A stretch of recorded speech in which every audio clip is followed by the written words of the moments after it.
This is Unsiloed, brought to you by Alumni FM, connecting people through stories. Welcome to Unsiloed. This is Greg LaBlanc, and I'm here with Rita McGrath, who is a professor at Columbia Business School and the author of, in addition to numerous articles in Harvard Business Review and elsewhere, a number of wonderful books, including Discovery-Driven Growth, The Entrepreneurial Mindset, and, of course, The End of Competitive Advantage, and most recently, Seeing Around Corners. So, fantastic books, and, we'll probably focus on the last two books, but everything you've done is cumulative. And so I don't think we'll be able to avoid talking about, some of your earlier ideas. So welcome, Rita. It's a pleasure to be here. Thank you for inviting me. So, in the book, End of Competitive Advantage, you say that strategy is stuck. Now, and I think, this was a couple of years ago, but I don't think that events have happened so quickly in the world of strategy that strategy has all of a sudden become unstuck. So when you said that, right, what did you mean exactly? And I think, for a lot of people in this audience, they're familiar with the kind of the basic concepts of strategy. But if you want to go back in time and kind of, review, the Michael Porter viewpoint, and like, how did we wind up getting stuck in this idea of, pursuing sustainable competitive advantage? Well, I think the field of strategy, like any business, got started at a particular point in historical time, which I would pin to the late 60s, early 70s maybe. And if you think about it, the containerization only happened in 1956. That was the thing that made global trade eventually enabled. Certainly the information revolution was years into the future. At that time, a lot of Europe was still recovering from the devastating effects of the Second World War, as was Japan. China wasn't playing on the world stage. India was closed. So my point is that American and to some extent European firms had a much quieter life than they would experience later on. And I think the work that was done at the time in strategy was brilliant. I mean, what Porter and others figured out was that you could actually take the laws of monopoly and turn them on their head. And if you could do that, then you achieved monopoly-like returns, which were, surpassed returns that you would get on an ordinary basis. And it was absolutely brilliant work. And, just take something very familiar to most of your listeners, like the 5 forces model. Well, if you could identify a space in an industry where you didn't have much competition, there were no substitutes, where you had tremendous power over buyers and suppliers, and where the rate of rivalry was low, then that was a recipe to make a lot of money. So fast forward to today, and the world is a really different place. So some of the key differences are we're no longer competing cleanly in industries. We're no longer able to look at product and service attributes as the primary driver of advantage. Instead, what we're looking at is networks and ecosystems and complementary relationships. And, I'm working on a strategy textbook right now. And so I've picked up, the ones that exist. And honestly, they have not changed much since 1970. They've got more updated examples, but a lot of the frameworks are still the same. So I argue that we really need a different way of looking at the reality that is strategy for many of us. Yeah. So, when I teach strategy, I'll introduce things like 5 forces at the very beginning of the course, and then I'll start, hopefully kind of taking them apart and supplementing them and complementing them as we go through the course. But then at the end of the class, when people are doing their projects, it seems that they love to go back to these models. There's a certain level of comfort with this perspective. And I think you highlight that, historically the whole field of strategy and the field of innovation, these were kind of, different fields, and they're different academically. And then, within organizations, it's kind of like you have, different parts of the organization are dedicated to these different things. If indeed you have kind of a part of the organization devoted to innovation. So how is it that, everything about a company, its entire organizational structure and culture and everything is aligned with this view of creating a sustainable competitive advantage and doing everything to ward off anything that could disrupt it? Why is that the case? Well, there's a lot of vested So interest how is it that? Yeah, go ahead. there are a lot of vested interests in keeping things as they are. If you think about it, in a world where things move more slowly, you didn't need innovation every day. God help you. You wanted it once in a while when you needed to bring something new in the world. And then the job of most of the company would be to exploit that advantage. And in the not-for-profit world, same thing. Your job was to do something that you'd learned to do very effectively. When you think about the field of strategy, when I first started in the field of strategy, the cool kids were all using the profit impact of market studies database to do things like order of entry analysis and what was the effective market share on industry profitability and strategic groups. And in other words, they were looking at the outsides of firms and at the industry level of analysis very often. Those of us studying innovation, by definition, were looking at the insides of firms and the decisions and actions made by individuals. And so we were a much smaller group of us and kind of huddled in the corner for warmth. And I think what's happened as innovation itself has moved more to the conversation, at least, if not the action yet, is those two fields are becoming increasingly blurred. And I would add that the digital revolution is making that even more profound. So today you really can't talk about strategy without talking about innovation. And I would argue you can't talk about innovation without some element of digital entering into it as a general rule. I thought you made a very interesting point about kind of the relationship between assumptions and knowledge, right? And I guess traditional strategy works best in fields where there's quite a bit of knowledge, right? And that analytics and a scientific approach and an empirical approach is something that's actually a reasonable exercise. But in the world of innovation, it's very difficult because you don't have this established data on which to do a whole lot of analytics. How do you think about the relationship between kind of assumptions and frameworks and knowledge? A couple of different ways. So the first thing is, I would say the scientific approach is actually what you want with innovation. You want to be able to formulate hypotheses and then figure out a way to test them as cheaply and rapidly as possible. So I would say that actually does hark to the scientific method in business.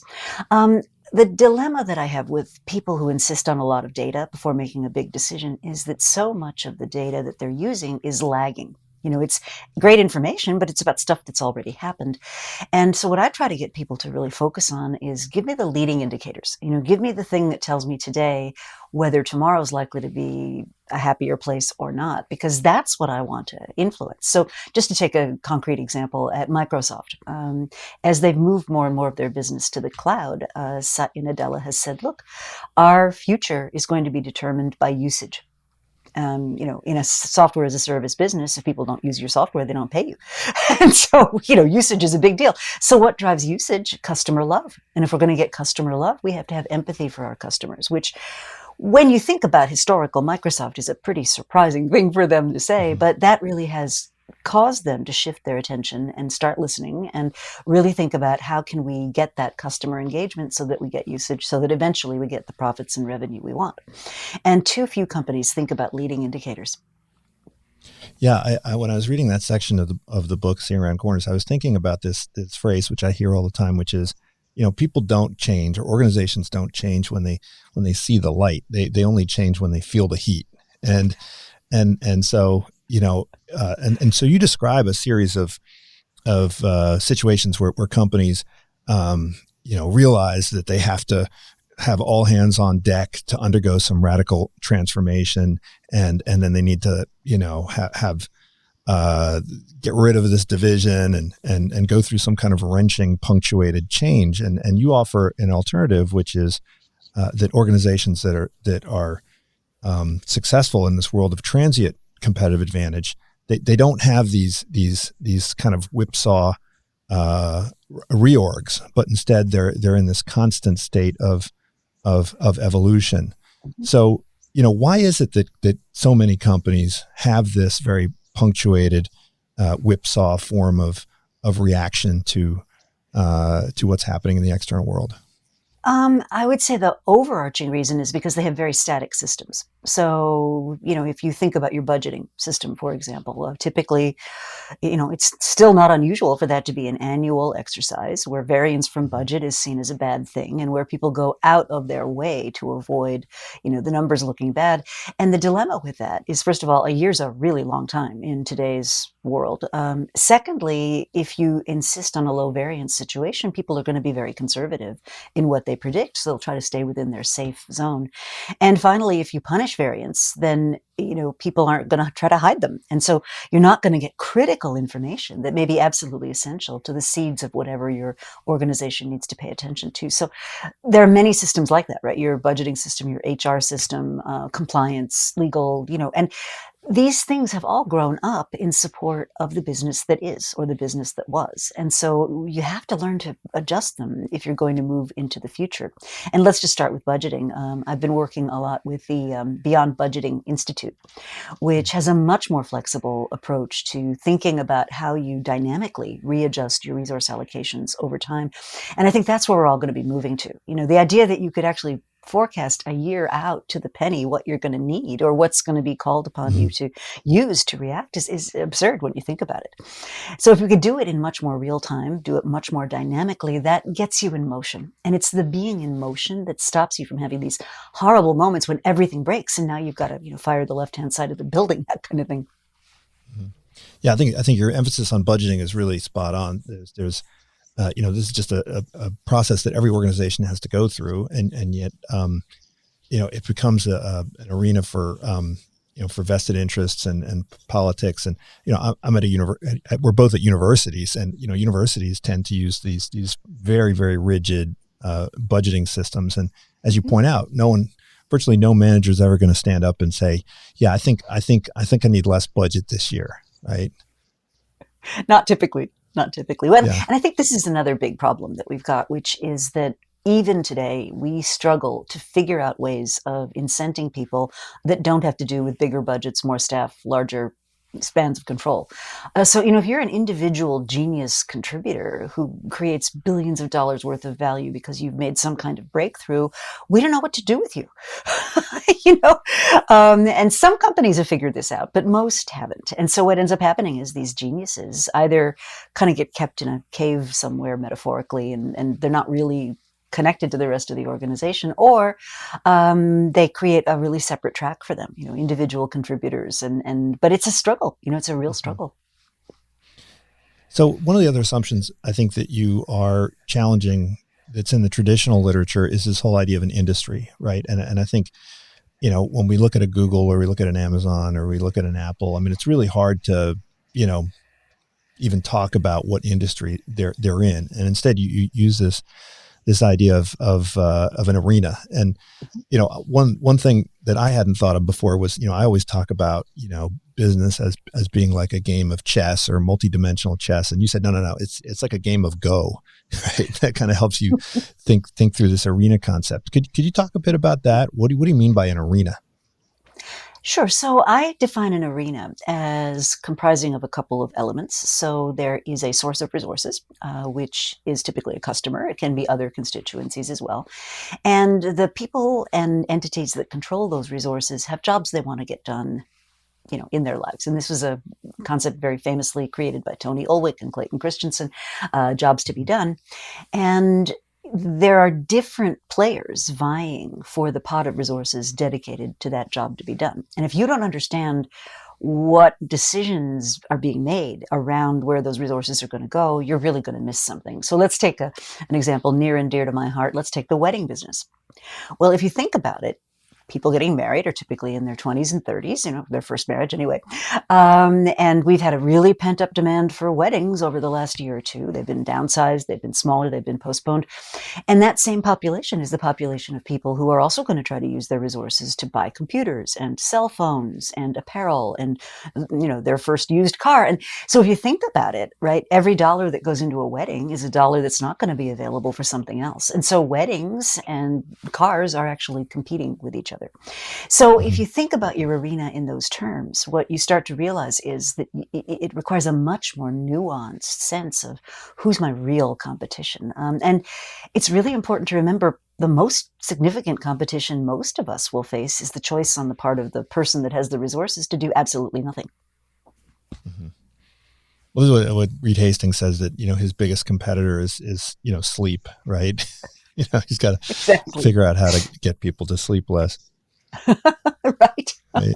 But that's in the spirit of the arena thinking. And so I think I'm not saying industry thinking is completely useless. There's something to be said for knowing what's what, say in aerospace or defense or something. What I'm just encouraging people not to do is just compare themselves to others looking just like them and not look more broadly at who their key stakeholders are, who their key constituents are. Yeah, I think so.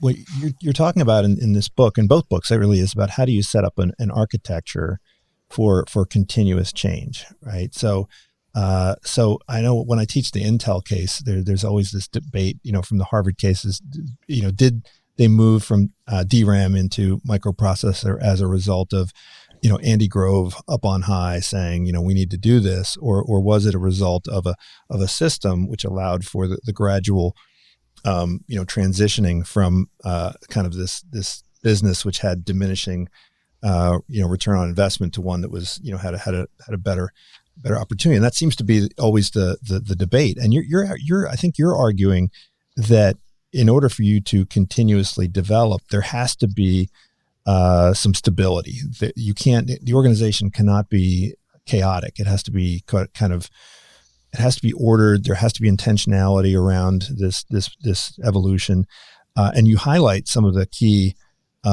attributes that the organization has to have that keep that stable architecture in place. Could you talk about the processes and the cultural elements that lend stability to these organizations? Mm-hmm.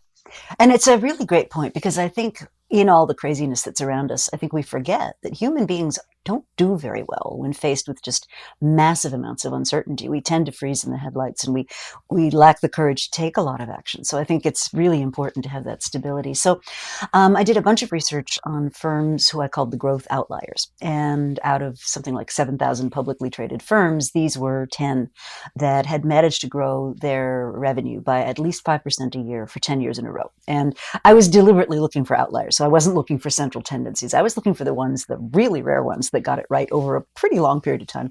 And what I found was stability in values, stability actually in their core strategies, like what was their purpose on the planet? Why did they exist? A lot of stability in leadership. They tended to have multiple members of their leadership team both come from within and be in role for quite a long period of time. Now, what did they have that was dynamic? Budgeting.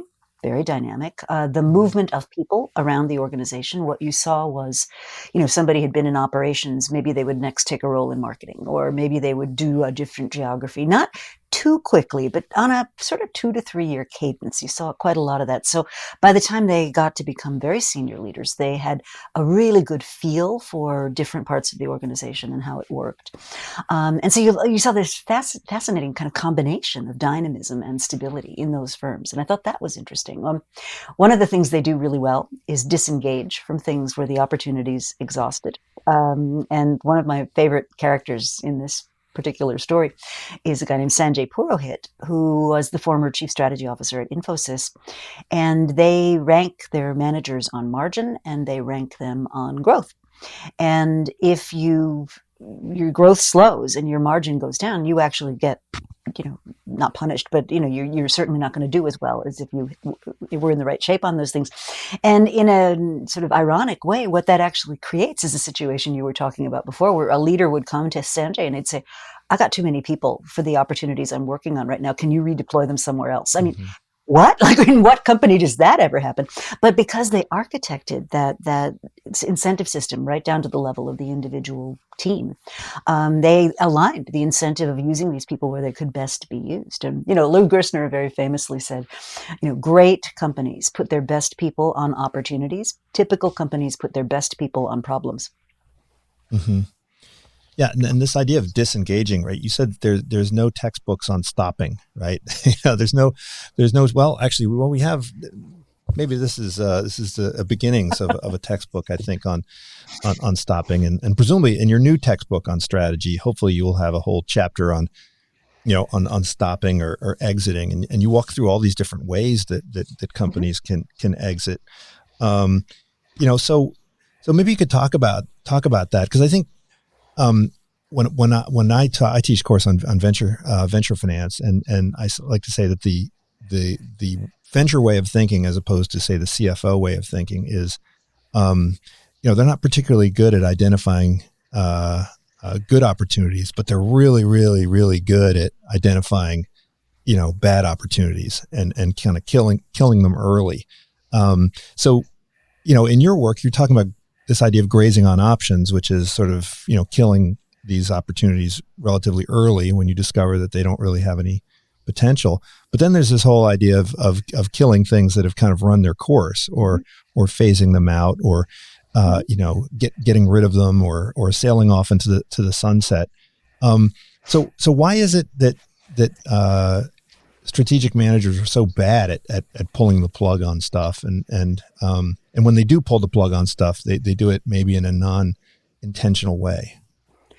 I think the first reason is human. If you've been part of something for a long time, it's very hard to say, its time has come and gone and it's time to say goodbye. There's a political element. Anything that's been around for a while in a company has people who benefit by it being in the world, and they're going to resist, seeing it go away. Sometimes it's customer pressure. Customers don't like change any more than companies do, and sometimes they'll pressure a company into sticking with a business model or a plan or a concept much longer than they should. So there's a lot of these inertial forces that create the pressure to keep going.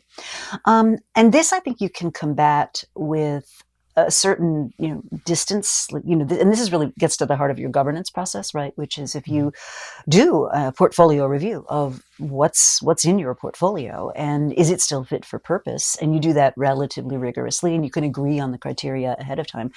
What that starts to flag up is, okay, we need to look at this. We can't just assume everything is going to go on. We have to assume that some things are going to go away so that we can fund other things. Another thing that public companies especially really struggle with, and this is something Jeff Moore and I have talked about a lot, is what he calls the J curve. And we all have this mental image of great leaders are taking their companies and they're moving swiftly from S curve to S curve to S curve. And what we forget is there's that piece in the middle where performance actually goes down before you get on the next growth. And that applies at the level of a company. It applies at the level of a product. Jeff Bezos talks about this. He says, people congratulate me for having had a great quarter at Amazon, and I say thank you, and I'm polite, but the thing I'm thinking is that's the most idiotic thing I've ever heard. The quarter we just had is a reflection of decisions we made 3 and 4 years ago.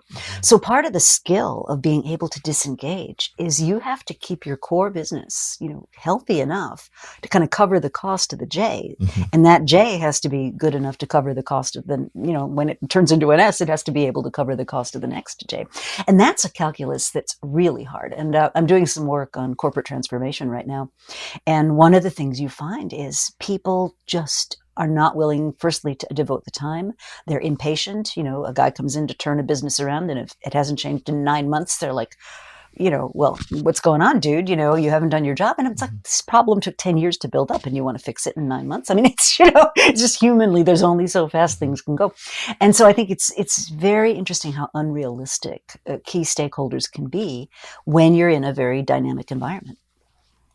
So, I mean, this is kind of like an agency problem, right? Because if whoever's initiating the change, right, they don't have a very easy way of communicating what the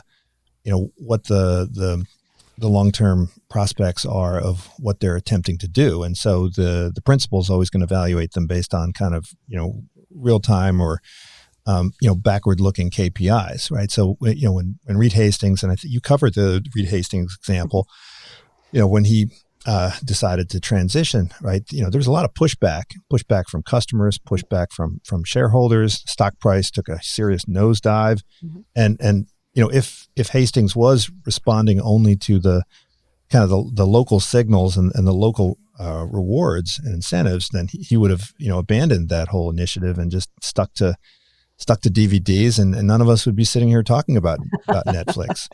Potentially. So I think what skilled leaders are able to do is paint a picture for their people, paint a picture for the analysts, paint a picture about the future. And I've actually got some new work I've been doing on a metric my colleague and I call the imagination premium. And it basically says for a publicly traded company, you can judge how much of their value comes from just operating, just the cash flow they produce every year reliably and so forth. Now, if they're worth more than that, that's the premium that shareholders will give a company because they think it's got good growth prospects. And, what we do is we actually create a ratio where we take the value of the operations and divide it by the value of growth. And that gives you this ratio, which is a premium. So if it's 1, right, that means growth and operations are valued about the same. If it's more than 1, that means your investors are sort of saying, yeah, cash flow, that's fine, but I really think you're a good growth bet. This is the reason that Amazon had permission to basically produce no profits, no problem for years, because they rewarded their shareholders with an uptick in the share price. So I do think that we are long overdue for a reimagining of what investors look for. I mean, if you think of entire sectors, biotech went 25 years before anybody in that sector produced a profit. Investors, nonetheless, were willing to take those risky bets because they expected there to be the outsized returns, right? And so I think there's a nuance to this that a lot of corporate leaders don't understand. Now, I think it's an excuse when they say, I have to make the quarter. I can't do that innovation thing. And I've spoken to analysts about this, and they're like, well, no, what we're looking for is evidence this quarter that you are on a path.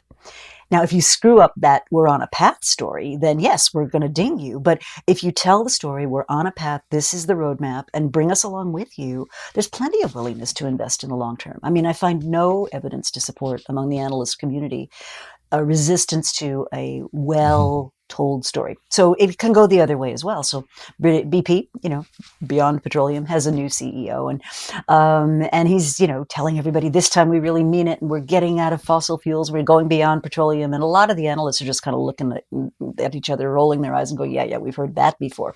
They don't believe it. So he's going to have to now, what he has to do is demonstrate steps along a compelling path to that outcome.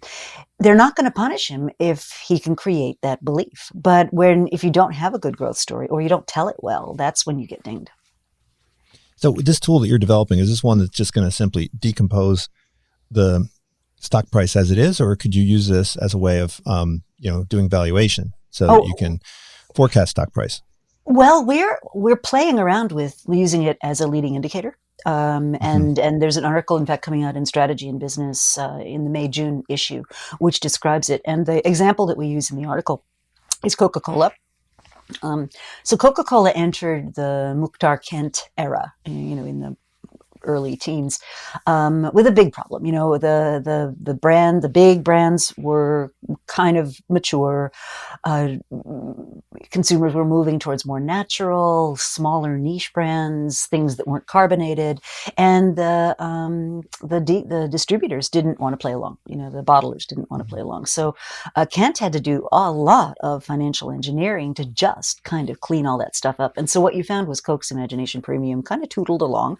Its cash flow due to operations was very strong because it was still a very strong operating company, but people really didn't see the growth. They saw a lot of cleanup. And now they've got a relatively new CEO. And here's what's interesting.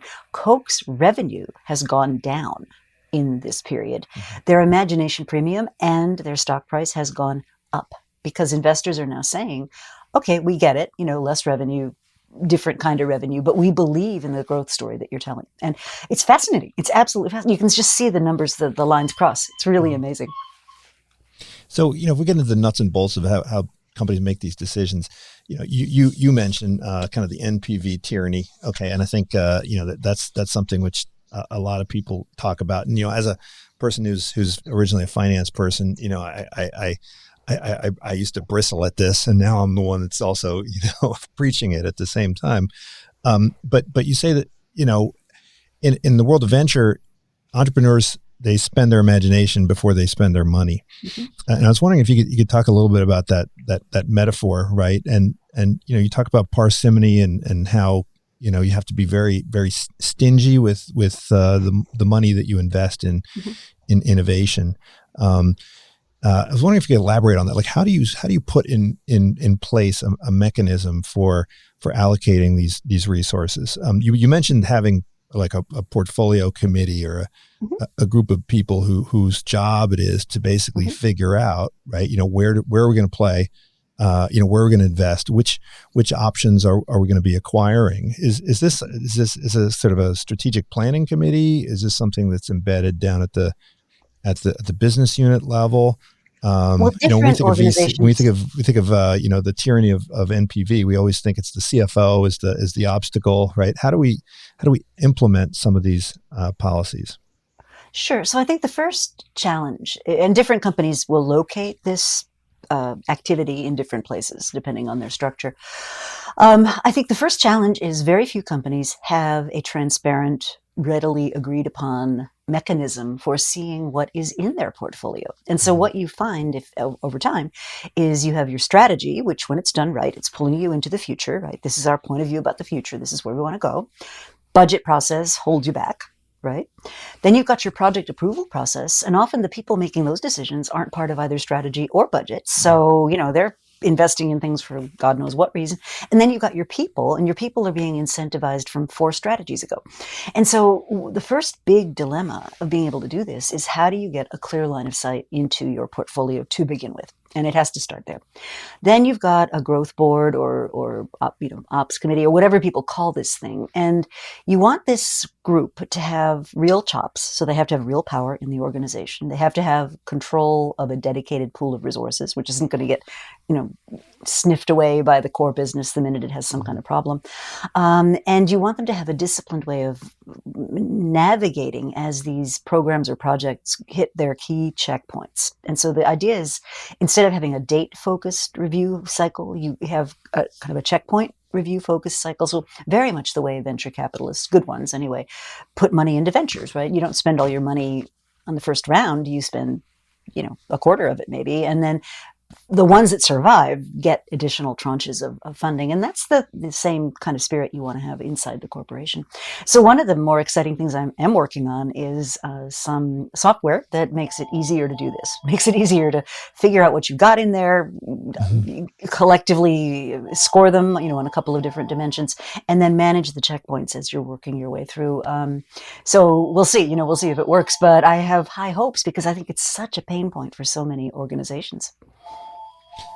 Yeah, I love this term, innovation governance, right? Thinking about that as, I think, normally we think about governance with respect to other aspects of the business, and innovation is sort of glued on top of the governance. But you talk about innovation governance, and you also kind of referenced the idea that, there's all these organizations that are just full of ideas, and there's just ideas popping up, and ideas are bubbling to the surface, and then they kind of pop like bubbles and then descend back down into the ground. And so is the innovation governance process something which you can engineer, or how do you audit the innovation governance process within an organization? Oh, there's a bunch of things that you can look for. So there's some archetypes. So I'll give a couple of archetypes. So under Lou Gerstner, IBM had a terrific program they called the Emerging Business Opportunity Program. And essentially what they had was a guy named Ralph Hamer, who reported directly to Palmisano, who reported directly to Gerstner. And Hamer's full-time job was looking after these hefty innovation programs, these hefty innovation ideas that IBM was trying to get into. And so if there was any cut in budget or anything that would, move people out of these innovation projects, they had to come and explain themselves, like what was going on. And so you created this power at the staff level, senior staff level, where it kind of provided connection and authority and protection for these innovation ventures. So they weren't allowed to get sort of sucked into business as usual. So that's one approach. Another approach is what they did at Nokia for years when their venturing program was quite effective. They set up something called the NVO, or Nokia Ventures Organization. And the governance there was pretty much similar to the governance of the whole organization, but NVO was specifically for ideas that didn't fit into the existing business units or serve the existing business customers. And the way they charted that was they had what they called V stages or venture stages. And so V1 was a stage in which you could write your idea or write the concept on a 2-page document. And if somebody thought it was interesting on this committee, you could get maybe €10,000 to go play with it. But it's just an idea at this point. And what you're doing is constructing the hypothesis. And you may find that that idea led to another idea, which would be a second V1. Eventually, if you got enough understanding, you wrote a V2 proposal. And a V2 proposal was the transition at which point the thing became an actual project. It had a dedicated team, it had some full-time people, and it was now really in the pipeline of things that were being worked on. And if V2 worked out, and most of the time it didn't. If V2 worked out, you got to be V3, and that was commercial launch, and that could be €1 million or more. But what I thought was fascinating was there was this rich understanding in the organization that you align your budget allocation with the amount of uncertainty you've got. And so it creates that pressure in those early stages to come to some result with a very limited amount of resources. Well, what happened? Because I know you were working with Nokia, I think, until 2006, right? And then when you went back and revisited, there were some changes that took place, which kind of stifled that process. What happened? Basically, a CEO who, with a finance background, came in and did not support this idea of these uncertain things, started to put P&L responsibility on your venturing organization, which is like the kiss of death. Didn't have much patience for the creative, crazy scientist types. Didn't want to take a lot of risk. He saw their proficiency as really being able to produce, millions of phones a minute. And they missed a lot. Like, I remember I was up in Ulu or somewhere in like 2004 maybe, and holding in my hand this, what we would recognize today as a tablet. It had a stylus, but it connected to the internet, and you could load apps on it. And it was everything that the iPhone and app economy is today. And they had it. They had built it. It existed. And yet the resource allocation process at Nokia at that time was just too risk averse to say, we're going to get this thing into the market. One of the surprising backstories to me of the Nokia story is when I first started working with them, which would have been around the year 1999, 2000, there was a thing they called the Nokia communicator, and it did 70% of what a smartphone today does. You could go to the internet, it kept your calendar, it had a little flashlight, it did all that stuff. And so if any company had a, right to be what the Apple iPhone economy is today, it would have been Nokia. And yet it's those internal practices that just snuffed it all out. I think you mentioned a story where I don't know whether you were present at the time, but there were a bunch of Nokia executives who took a look at the iPod and they said they dismissed it as being shoddy construction. It reminded me of I took a group of German auto executives to a Tesla factory, and they're very dismissive of the. They're like, oh, this suspension. I mean, our suspension's better. Oh, I know. Yeah, the Nokia guy's reaction was, it's just a hard drive in a fancy case. What are you talking about? This would have been in 2001. It was right around the time the iPod was first commercialized, which of course was the precursor to the phone, right? Yeah.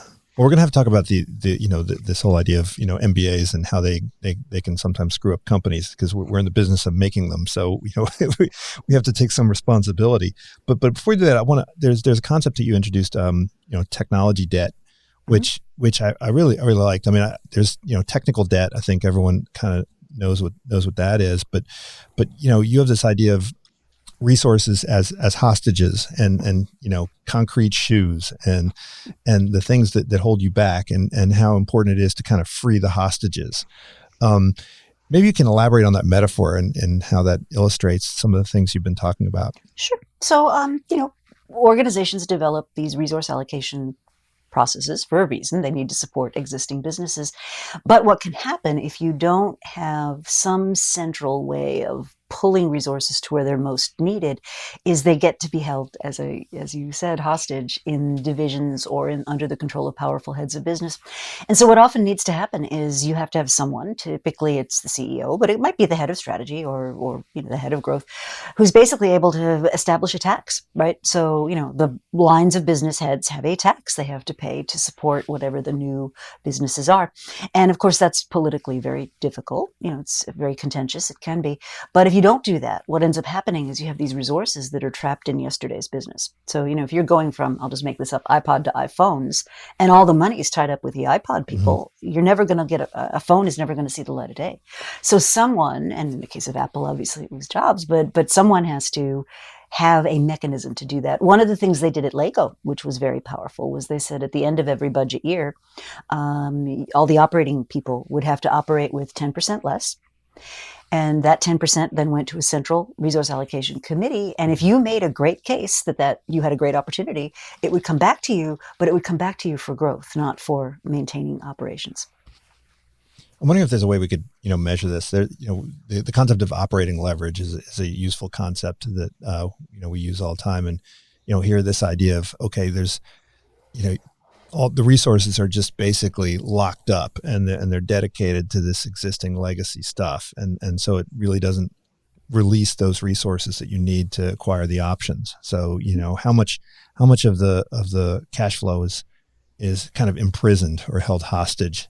That would be a good leading indicator, I think. Mm-hmm. Mm-hmm. David Cody, who just recently stepped down as CEO of Honeywell, has a very interesting rubric that he uses. He says, well, what I try to do is keep operating expenses flat or lower and grow revenue. And if you can get those two ratios right, it has the effect of squeezing what is and forcing people to grow into what could be. And his turnaround there was remarkable. Now, at the very beginning of this book, I think it sort of begins where this one ends, which is really this whole idea of, looking for these leading indicators and knowing, when the options need to be acquired and when they need to be exercised. And you start off with this metaphor that, snow melts from the edges. And I think, you related to this concept of blind spots, which I think part of the organizational routine that is put into place by our MBAs who are executing on this idea of building out and maintaining their competitive advantage is that they necessarily build these blind spots that you advocate need to be disrupted. Could you talk a bit about how can leaders access these leading indicators? Because necessarily it means that they have to divert attention away from the other things that they've been focusing on. Sure. So I think the first principle is you have to make time for it. So, if you spend your entire day doing emails and sitting in meetings, obviously that's what you're making the time for. And you're not going to make the time for, the anomaly or the thing that's like, well, gee, nobody ever said that before. Or you go and actually watch a customer interaction and cringe, so I think being aware that you need to make the time for it, because if you don't make the time for it, nobody else is going to. I mean, people are not stupid. They'll see what you value as a leader and do likewise. So you have to make the time for it. Then there are some practices that you can deploy on a regular basis. So skip level meetings, go talk to people who are, from the future. If you want to know, for example, what the 20-year-olds of 10 years from now are going to be like, well, guess what? They're all alive and well, and they're 10 years old. So when was the last time you talked to a 10-year-old? And, things like that. So it's pushing yourself to go to places that are diverse, that are not necessarily conforming to your pre-existing beliefs. And as Steve Blank likes to say, there are no answers in the building. You have to get out of the building and see what's going on. And even if we have to do it virtually, I think there's still benefit in putting yourself in a position where you could find contradictory information to what you believe. So a great question is, what would have to be true for my current assumption to not hold? Like, what would I have to be able to observe? And when you start asking people those kinds of questions, they look at the world in a different way. Now, I remember when I was in business school, I read this book. I can't remember the name of it, but it was about Ross Perot when he joined the General Motors board, and how he went to visit the factory, and he was apparently the first member of the board to ever set foot in a factory. And they also talked about how they had a maintenance crew in the garage of headquarters that would change the oil of all the executives' cars like every day or something like this, so that they never actually knew that their cars were unreliable, and they never knew that their factories had horrible morale. Well, one of my favorite stories is this was years ago when T-Mobile was the firm that was an early version of mobile phones, but they were famous for having a bad network. I mean, just a terrible network. The coverage was awful. They were cheap, but you kind of got what you paid for in that case. And you may remember for years Verizon ran on the fact that they had a more reliable network, right? So I happened to have a guy from T-Mobile, which was owned by Deutsche Telekom, in my class, and he was telling me just casually over drinks or something that one of his executives was coming to visit, and I said, "Oh my God, what are you going to do when this person comes here and just learns how awful the service really is?" And he looked at me with big round eyes and he says, "Oh, that's not going to happen." I said, "What do you mean?" He said, "Well, we know when he's arriving, we know what routes he's going to be on, we know we've got his schedule, we've got all his meetings, and his signal is going to be terrific." And so you can only imagine. This guy goes back to Germany. He's like, "What are all these Americans whining about? It was perfect." Yeah, right. But there's one way to do it, which is to do the undercover boss and that sort of thing, and start perusing Glassdoor and so forth. But there's other ways of building in systems, right, where you instrument the edges, right? You kind of formalize this process of data gathering. You mentioned kind of like the kickbox campaign, or even having good quality information systems that give leaders a dashboard to what's really going on, and rather than relying on kind of the reports that go up through the traditional channels. How can they? Are there any best practices here for systematizing this rather than just sort of allowing serendipitous exploration? I mean, Steve Blank, when he says get outside the building, I mean he's not advocating you go for a walk in the park, right? He's saying, go find those people who are most likely to be your customers and interrogate them about your prototype, right? Mm-hmm. Yeah. So a couple of ways people do this, and I think to do this well, and Amy Edmondson talks about this. So she says, there's a continuum of surprises and failures, which we often don't make clear enough. So there's failures that should not happen. Somebody overlooked something, somebody messed up, those are not to be rewarded and ideally not repeated. And then there are failures that simply occur because there was so much uncertainty. You couldn't possibly have foretold that, right? You're a travel company in the December of 2019 or something. And then there's this category of failures in the middle. And these often are a function of complex systems where somebody could make an honest mistake. It isn't necessarily that they should have known better. It's that the system interacted in such a way that this produced this outcome. And she uses examples such as misprescribing medicines, or operating on the wrong side of a patient's body, and that kind of thing. And in those cases, what you absolutely want is brutal candor, absolute honesty about what happened. And if you look at high reliability systems like air traffic control, air flying, why is it so safe? It's so safe because everybody who's a participant is required to report on things that were out of order, and they don't get punished for it. They get punished if they don't report, right? And so you need to put in place this system of incentives, which mean anybody who has that valuable piece of information not only feels comfortable letting you know, but they feel an obligation to bring it forward, to decision makers. And most companies don't do that. So there's a wonderful book that features Jeff Immelt at General Electric. And I don't think this was intentional, but if you were in his orbit, like you knew what drink he liked, you knew what temperature he liked the conference room at, you knew exactly when the helicopter was going hither, yeah. And it's very easy to get into this sort of comfortable bubble. And there's a lot of research on power, which also shows that people that have more power are less likely to be aware than people that have less power, because people that have less power have to pay more attention. It's a very human thing. But if you're in a very powerful position, you're going to have to go out of your way to not have that become a blind spot. Yeah, and so you advocate that leaders ought to listen to the Cassandras in the organization, and even reward them or kind of keep them keep them on the speed dial, right? That's a very difficult thing to do. It's a very difficult thing to be exposing yourself to these Cassandras. And I guess the Cassandras they're not the same as the naysayers, right? These are people that are actually very, very deeply concerned about the future of the organization, right? Yeah, your typical Cassandra in a corporate setting is somebody who's a subject matter expert on something. So your technologists, your scientists, your engineers, your whatever. And I love the story of my dad, which I tell a lot, which is in 1980, he went from Xerox and joined Kodak. And on his first day on the job, he sits across the desk from a guy named Tom Whiteley. And Tom Whiteley he's a Kodak lifer, right? He's been at the Emulsion Research Laboratory, which makes the film, the chemistry that goes into the film forever, right? And he says to my dad, so, what do you think of the future of this? Now, remember, my dad had come from Xerox, so he'd actually visited the future at Xerox PARC. And he says, oh, it's totally clear. Digital is going to replace film. Imaging is going to go to digital. 8mm film has already had it. Lays it all out, right? And Whiteley kind of looks at him. This is 1980. Now, remember, Kodak had, I think, the second most valuable brand in the world. They could have done anything they wanted to. They were printing money.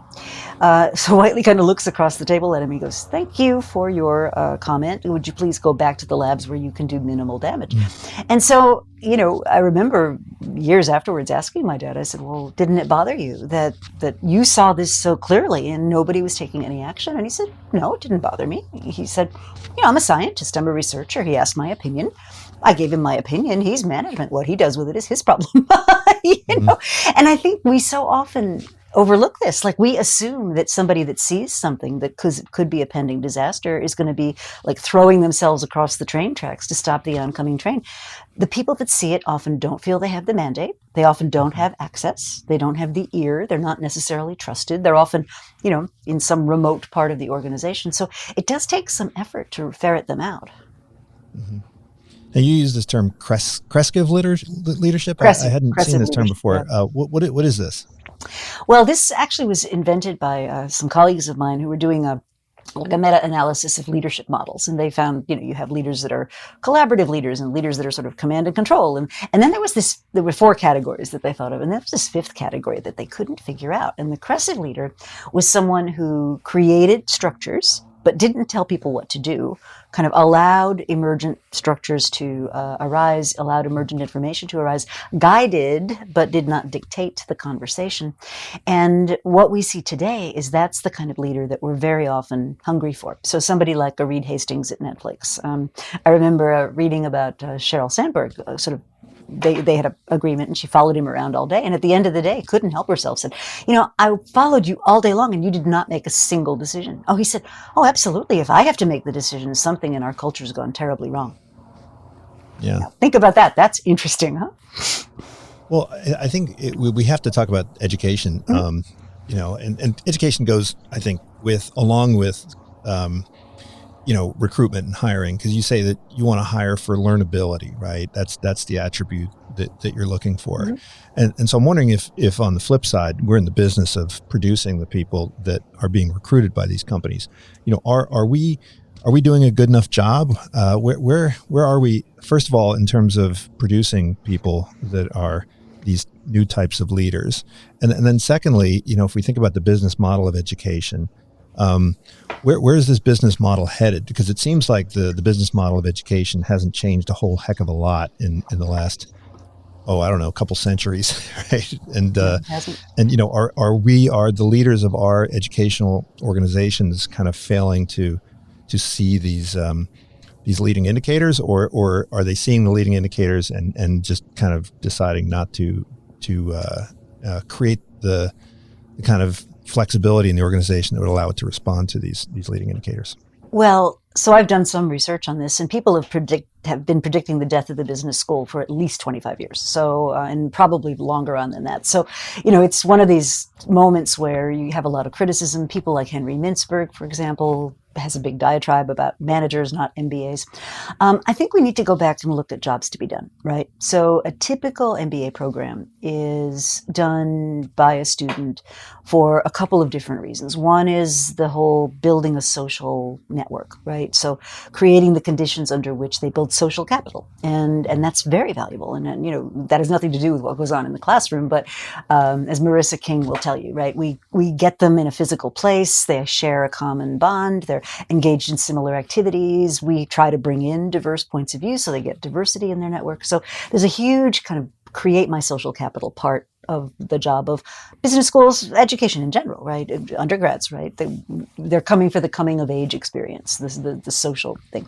Then there's the transmission of knowledge job. And I think one of the things we don't think about enough is that this isn't, and I'll go back to, again, people have been predicting the end of education. They predicted it when radio first started. They predicted it when television came in, then the movies, and all of these things were going to destroy education as we know it.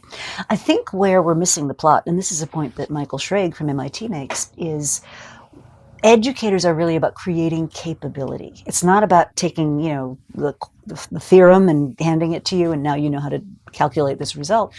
It's about understanding why you're calculating that result and what it's going to help you to do and who else cares about that result. And so it's really about capability creation. And I think when you start to think of education that way, you begin to see like there's a lot of things we could be doing a lot better.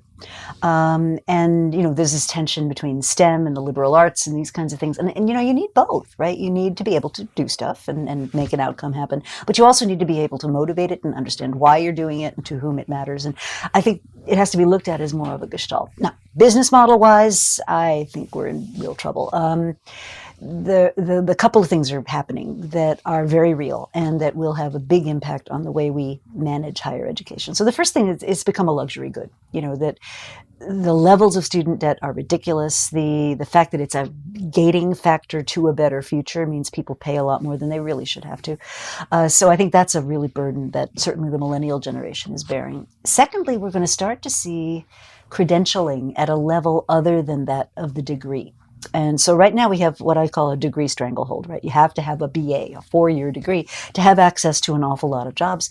Well, if I could actually detect whether you had the skill to do that job or not, then I'm going to be a lot less fussed about having to pay you for a 4-year degree. I can pay you what the job is worth. I don't have, pay inflation on the one hand and degree of inflation on the other, which serves a lot of people very badly.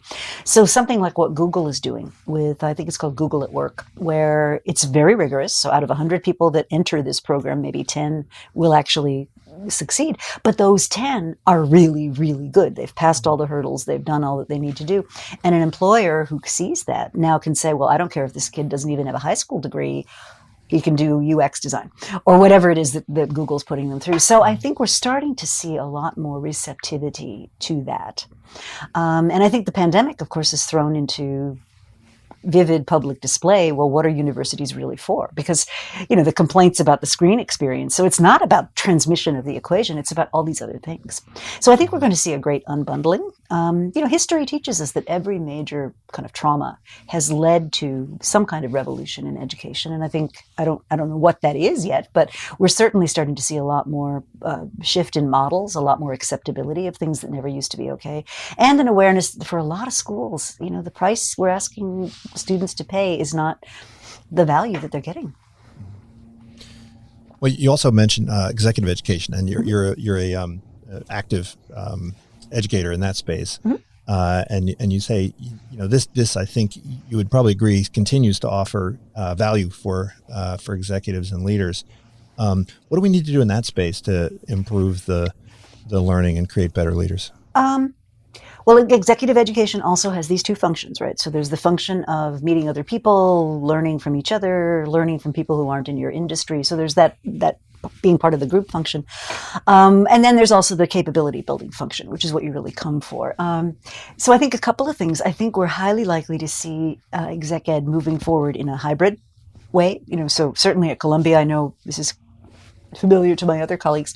We're learning that we can reach people we could never get in our classrooms, so people from not-for-profits or people who couldn't travel. We're learning that there's a lot you can do in this format that's very effective, that, it doesn't have to be a less good experience because it's virtual. And in fact, I can get a more intimate relationship with my class than I can if I'm like a speck on a stage and there's 200 of them. I can do things like make sure the quiet people get called on, and make sure that the people who are, who tend to talk a lot, it's like, wait a minute, I'm going to put you on mute just for a minute, and that's hard to do in a classroom. So right. I actually see huge opportunities in exec ed. Now, an interesting question is going to be, is that going to be through universities, or is it going to be through some other thing? So if I remove the need to be in a physical place, and I want to take the very best course on the planet in, I'll make this up, ecosystems or something, why wouldn't I take the course that's offered by the well-known professor who's, coined the phrase ecosystems and knows all about it? Why would I take all my courses at, say, Columbia or Michigan or somewhere? Why wouldn't I just go to that? So I think you will start to see a bit of a star system emerge in this exec ed space. And an interesting early signal of this is what Scott Galloway's doing, which is he's got a company, a venture-funded company now called Section 4, and they're doing this blend of in-person and online courses at a affordable price. They call them sprints. So they're not a full-blown MBA kind of thing, but if what you want to do is freshen your skills, you can afford it, it's less demanding, and then maybe you decide to go and get an MBA. So I think we're going to see a lot of differentiation and different flavors of how what we do becomes alive in the world. Yeah, and I think as he argues, this can be seen as a complement rather than a pure substitute for existing programs. Mm-hmm. Okay, last question. Whenever I teach strategy, corporate strategy, I realize that a lot of things that I say about, corporations can apply to individuals. I mean, every individual is essentially managing an enterprise, and every individual has to think about their competitive advantage. And I think a lot of individuals in their career path are kind of trapped in the same fictional belief that you establish your core competency and then you amortize it for 40 years and try to fight to make sure it stays relevant rather than adapting what you do to the changing environment. How does an individual in their career know that that there's something to be done? How do they know? What are the leading indicators for an individual in their career so that they know that they need to retool? Well, if you're not learning, that's a big red flag to me. If every day starts to look like every other day and you're not trying anything that's a stretch for you or new for you, that's a strong signal that you're not, you're risking obsolescence. I think that's one. The second one is if you're kind of going through the motions and your heart's not really in it anymore, even if you are learning, but it's sort of like for example, I have a member of my team who's just struggles with technology just in general and has been banging away at it, and it's just not her thing. And I'm like, let's get you on a path that might lead to something else, because this isn't it. So, even if it's a challenge, that doesn't always mean it's a good thing, right? Sometimes you need to find a different path. So that's the second one. I think a third one is, and this is an exercise I ask people to do all the time, which is pick a date, 5 years in the future, let's say, and write about yourself from that date. Right. And it's an admiring article, let's just say, that whatever your field is, that, the requisite publication in your field would write. And in that article, it glowingly talks about, the courageous decisions that you made and the investments that you made. It talks about the health of your family. It talks about how you brought this thing and here you are today and this amazing stuff happened. And forcing yourself to do that can be so helpful, because, what are we now, 2021? You say, well, where do I want to be in 2026? What would I want to have? What would that future me want to have done now? And that can be very liberating. Mm-hmm. Yeah. And then part of that means going back and getting more education. So Rita, thank you so much. This has been great. And I just want to remind everybody, check out these two books. Also, your other two books. I mean, actually you have more than other two books, but it's been a pleasure speaking with you, and hopefully we'll run into each other soon sometime. This is Unsiloed, brought to you by Alumni FM, connecting people through stories.